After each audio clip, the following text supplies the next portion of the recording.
Queria só avisar que tá um pouco vermelho aqui, nem sei se vai aparecer, mas é que eu acabei de bater minha testa nessa estante. 7º episódio de His Dark Materials, chegamos aqui a Svalbard, a um outro núcleo, um outro momento da Lyra aí nessa aventura. E agora, depois desse episódio aqui, temos apenas o último da temporada, então dessa vez eu vou acertar. Esse foi o penúltimo episódio. Gente, é o seguinte, esse episódio aqui, ele foi um dos que mais teve valor em termos de efeitos visuais, mas ele também foi o episódio, talvez, que mais me deixou preocupada em relação a coisas que ainda vão vir. Peraí que eu vou explicar tudo pra vocês. Antes, é importante dizer que esse vídeo vai ser só com spoilers. Só com spoilers, só vou falar spoiler, qualquer outra coisa nem vou falar. Então se você não assistiu o episódio ainda, ó, vai lá, assiste e depois volta aqui pra discutir com a gente. Vamos por partes, porque senão eu vou me aperrear aqui, não sei nem o que eu vou falar direito. É o seguinte, começamos aqui em Bolvangar, junto com a senhora Coulter, nossa querida Marisa, que está lá naquele ambiente completamente destruído, do que um dia foi o projeto da vida dela. Na verdade, do que ainda é o projeto da vida dela, mas que agora tá em ruínas e que ela tem que fazer meio que tudo de novo. Ela claramente tá irritada, mas tentando manter a compostura, só que aqui não existem pessoas ao redor, ela não precisa fingir nada, só tá ela e o demon dela, e ela já começa lá meio selvagem, muito assustadora. Tanto na cena do começo, quanto um pouco mais pra frente, quando ela encontra a Sister Clara, que é aquela enfermeira. Aí ela vai lá, tenta conversar com a enfermeira parece completamente apática, e ela fica muito impaciente. Eles tiraram seu demon e não seu cérebro, né? E aqui acontece uma coisa bem assustadora, que é quando ela tenta enforcar a irmã Clara, né, com essas mãos dela. Ela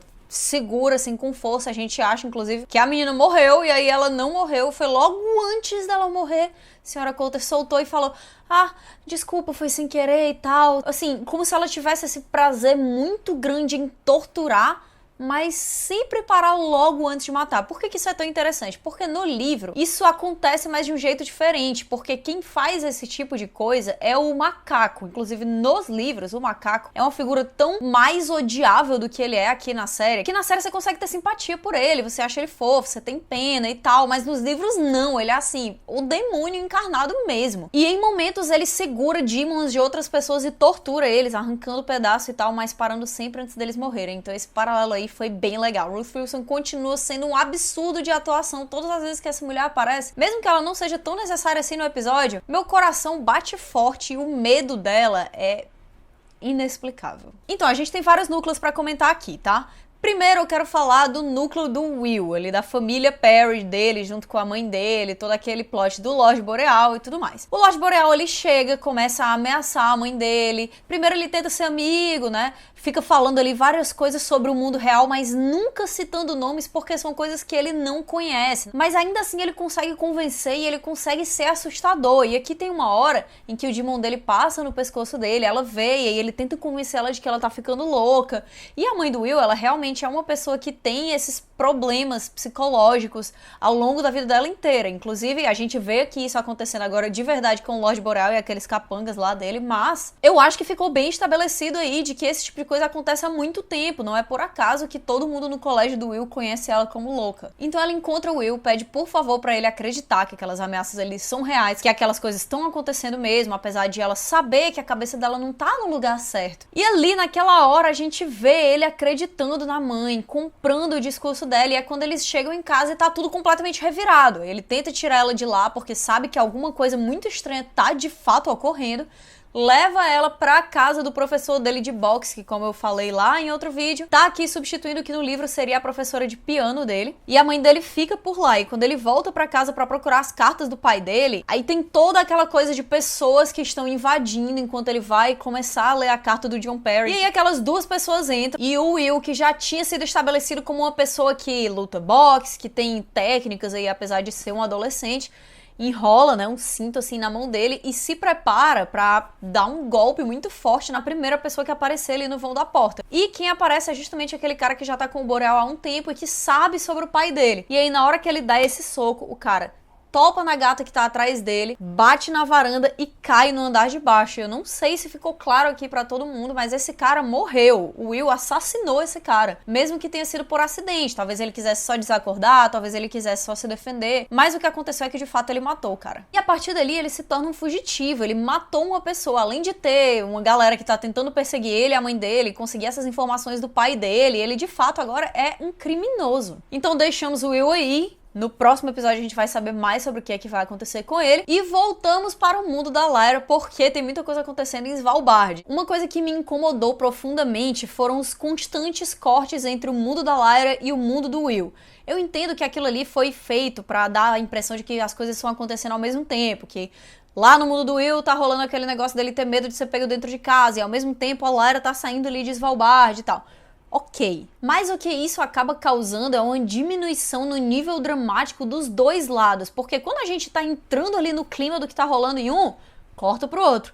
E aí quando a gente tá entrando no clima do que tá rolando no outro, corta pra um. Eu acho que isso aí não funciona, não ajuda ninguém, e se eles queriam passar essa impressão, bastava ter feito uma vez, ou talvez duas, mas pra mim bastava uma mesmo. Inclusive no momento que o Yorick fala pra Lyra o novo nome dela, né, Lyra Silvertongue, a gente nem sente aquele impacto. É pra ser um grande momento, só que aí logo depois, pá, corta pro Will. Não funciona desse jeito, fica parecendo ainda mais corrida. Eu não sei se vocês tiveram essa impressão. Chegamos aqui em Svalbard, a terra dos ursos de armadura, onde a Lyra acabou parando depois que ela caiu do balão do Lee Scoresby. Ela caiu em um monte de neve fresca, né, daquelas que estão fofas assim, que acabaram absorvendo o impacto da queda dela, mas ela é capturada e jogada dentro das masmorras do palácio. Lá dentro ela conhece um cara chamado Joltan Santelia. Esse cara é um acadêmico da Universidade de Gloucester e ele tá preso lá há tanto tempo que ele ficou louco assim, loucaço mesmo, mais doido que o Batman. Mas é com esse cara que ela acaba conseguindo uma informação muito importante. O Iofur Raknison, que é o rei de Svalbard atualmente, que tá no trono que poderia ser do Yorick, que é uma coisa que a gente já descobriu antes, tudo que ele mais quer é ser humano. A gente já tinha pistas disso ali quando ele conversou com a senhora Coulter falando sobre um possível batismo, ou até quando eu comentei aqui com vocês que a armadura dele era de ouro, era muito enfeitada e tal, e que aquilo ali não era feito pra ursos e sim pra humanos. E a gente sabe que ele tem uma relação muito próxima com a Marisa Coulter e com o Conselho de Oblação. Eles estão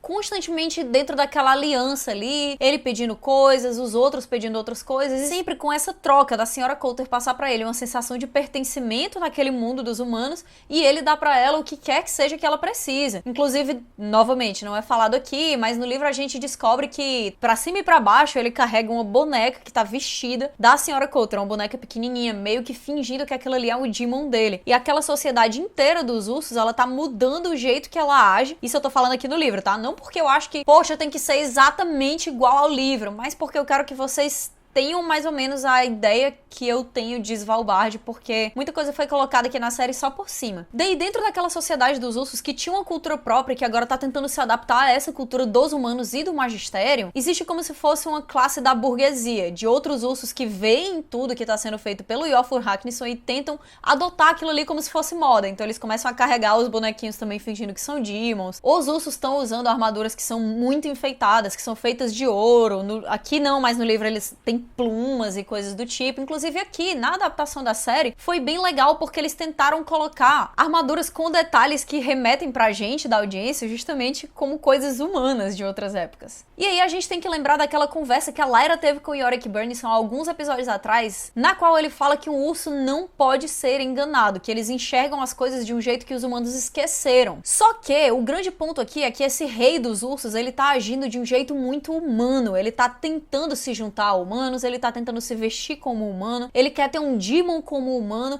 ele quer ser visto como humano. E por conta disso, é subentendido que ele pode ser enganado. E aí a Lyra vai lá e resolve fingir que é o demon do Yorick Burnison. A história que ela conta, eu achei muito boa, eu achei que ficou bem convincente, e eu achei que a Daphne King super entregou. Realmente convence. Só que eu esperava que na hora que ela vira e o Iofur não tá vendo o rosto dela, ela iria demonstrar mais medo, ela iria soltar uns suspiros mais desesperados. Afinal, assim, ela continua sendo uma criança, por mais que ela seja mentirosa, por mais que ela seja muito corajosa, por mais que ela seja atrevida, ela é só uma criança na frente de um urso gigante de armadura que é descrito como muito maior do que o próprio Yorick, que já era assustador. Mas bem, tudo isso aí foi feito porque se o Yorick chegasse e não tivesse um grande plano, ele ia simplesmente ser morto ali na entrada do palácio. Ele não ia conseguir chegar na Lyra, ele não ia conseguir chegar no Iofur.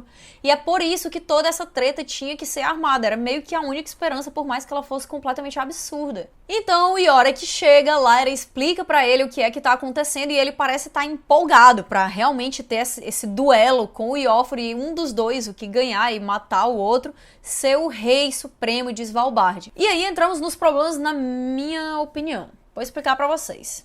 Quando a gente chega nessa tão sonhada luta, aquela tão sonhada, quem era que tava sonhando com isso? Eu. Mas quando a gente chega na luta, acontece uma coisa até bizarra. Os dois ursos de armadura estão sem armadura. É muito esquisito, eu entendi que eles colocaram aquela pintura facial no Iofur pra gente conseguir até distinguir um urso do outro, que foi bacana. Mas seria mais interessante se eles tivessem continuado com as armaduras deles, porque uma coisa que já foi colocada aqui pra gente é o quanto é diferente o metal da armadura dos Panzerbjörn de qualquer outro metal que é valioso para os seres humanos. Então, se o Iofur tá usando uma armadura inteira de ouro, toda ornamentada, ela não é a mesma coisa de uma armadura que é feita de ferro celeste. Aquela ali não é uma armadura de um Panzerbjörn. Então, se os dois estivessem com essas armaduras, como deveria ter acontecido originalmente, a gente entenderia, no momento que aquele metal fosse facilmente destruído pelo Yorick, que aquilo não é para os ursos, aquilo é para outro tipo de povo. Então eu acho sim que eles deveriam estar com as armaduras. Porém, outras duas coisas bem importantes aqui nessa batalha não estavam lá e eu vou explicar pra vocês por que é que elas me incomodaram. Sim, eu sei que tem um monte de gente que vai dizer esquece os livros, que saco, isso aqui é uma série, é uma adaptação. E eu entendo completamente, eu sou a favor de mudanças até, contanto que elas deixem as coisas melhores.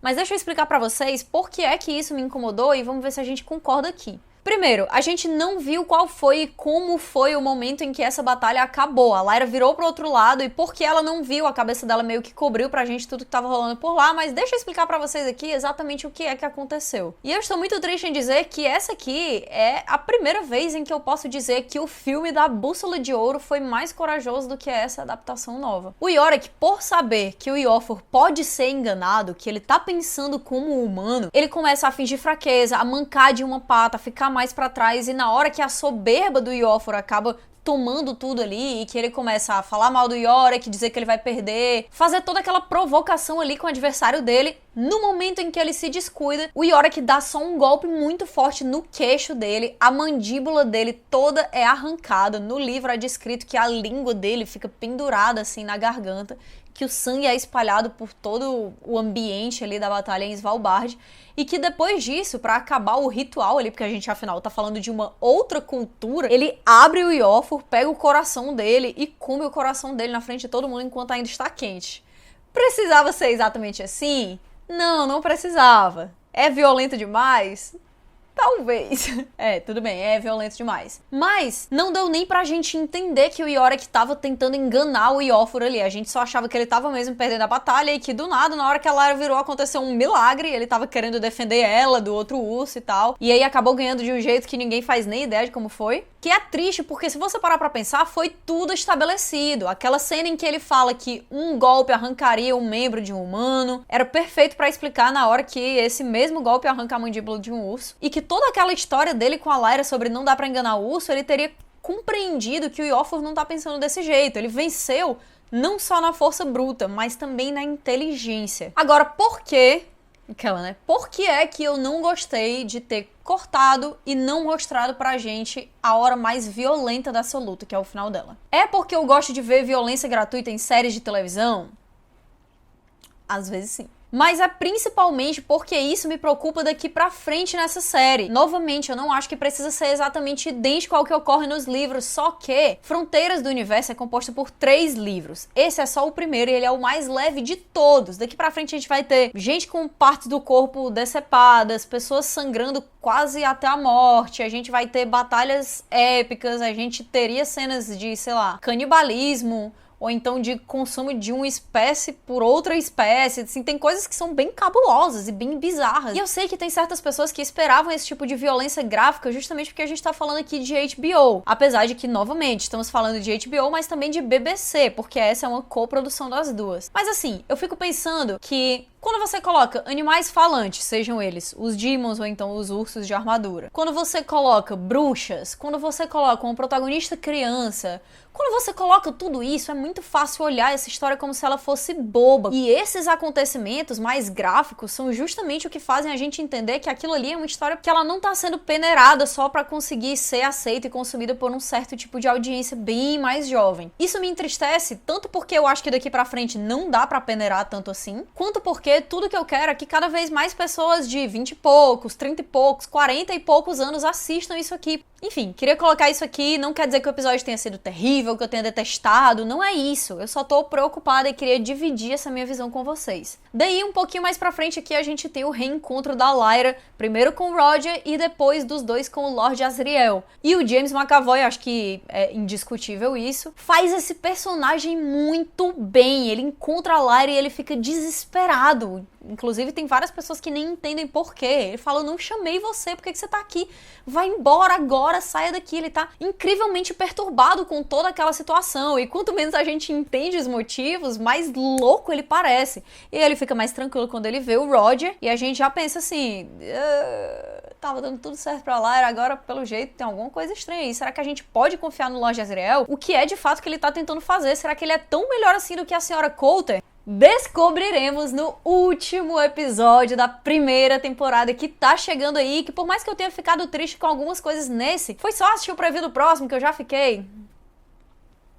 Eu preciso assistir isso. Continuo empolgada com a série, que eu só espero que cada vez fique melhor. Fiquei muito feliz com o visual da luta dos ursos, porque ficou muito bem feito, e eu já tinha até falado pra vocês aqui que tudo bem se eles quisessem economizar dinheiro escondendo alguns demons aqui e ali, contanto que eles não vacilassem em duas coisas, no Yorick Burnison e no Pantalaimon, que são dois que eles realmente estão tendo mais cuidado aí. Então, coloca aqui nos comentários o que é que você achou. Você sentiu falta de mais violência? Ou será que não? Se vocês não leram os livros, foi violento o suficiente? Vocês acham que eu sou louca agora porque eu queria sangue, suor e lágrimas na TV? Eu espero que não, porque é justificado. Enfim, coloca aqui nos comentários o que é que você achou. A gente se encontra semana que vem pra season finale e depois vamos conversar sobre tudo que rolou nessa temporada. Eu vou ficando por aqui e a gente se encontra depois. Tchau, tchau.